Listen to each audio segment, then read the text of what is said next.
Bismillahirrahmanirrahim. Assalamualaikum warahmatullahi wabarakatuh. Perkenalkan, nama saya Muhammad Rizky dari kelas 3 DPGSD.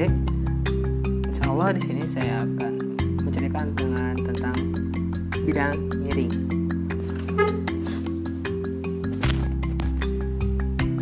Nah, dalam yang akan saya jelaskan ini saya akan membawa tentang yang pertama pengertian bidang miring, lalu kedua ada prinsip bidang miring, ketiga ada keunggulan dan kelemahan dari bidang miring tersebut, lalu ada yang keempat penerapan dari bidang miring tersebut. Baik, untuk pertama yaitu ada tentang pengertian dari bidang miring itu tersendiri.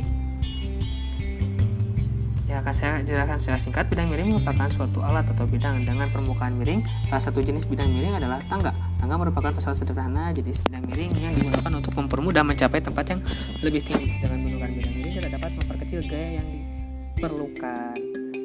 Nah, dan masih banyak lagi ya dibaca.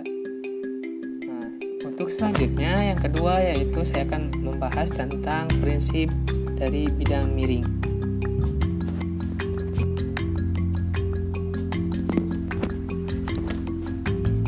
Semakin kecil sudut kemiringan bidang miring, semakin besar atau semakin kecil gaya kuasa yang harus dilakukan. Prinsip kerja bidang miring juga dapat kamu temukan pada beberapa perkakas, contohnya kampak, pisau, pahat, obeng, skrup, dan lain sebagainya.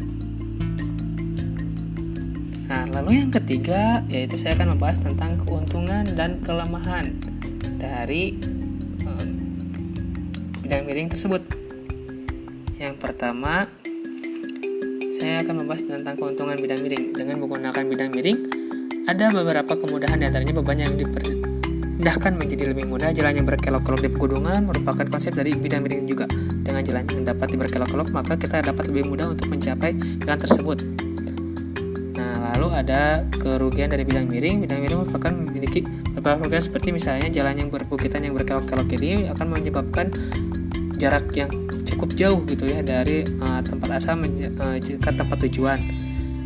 Tetapi manfaatnya yang tadi telah dijelaskan pada bidang miring tersebut.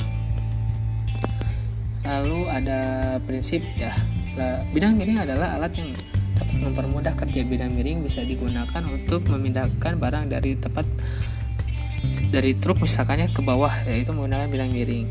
Dan ini merupakan rumus dari bidang miring tersebut.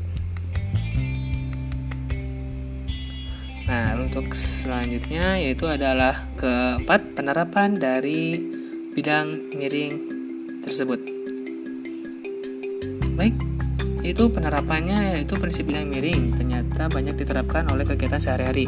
Contohnya pada pembuatan tangga yang bertingkat atau berkelok-kelok, pembuatan jalan yang berliku-liku di daerah pegunungan.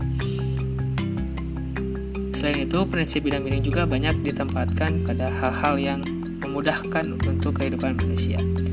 Lalu dalam kehidupan sehari-hari, bidang miring dapat digunakan dalam hal berikut: tangga naik, jalan di pegunungan, ulir sekrup, baji, lalu dongkrak pada mobil, terus untuk menaikkan drum ke atas truk gitu ya.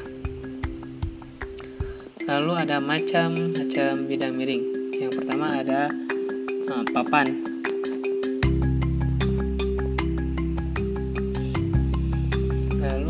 Kedua ada tangga. Tangga juga digunakan di dalam rumah ya. Nah, lalu ini yang tadi kita bahas yaitu jalan yang menanjak di daerah pegunungan. Lalu ada baji atau alat yang memiliki ujung yang menipis. Lalu ada juga dongkrak, termasuk dalam penggunaan dari bidang miring. Baik, hanya hal segitu yang dapat saya sampaikan. Terima kasih. Assalamualaikum warahmatullahi wabarakatuh. See you next time. Sampai ketemu di lain waktu.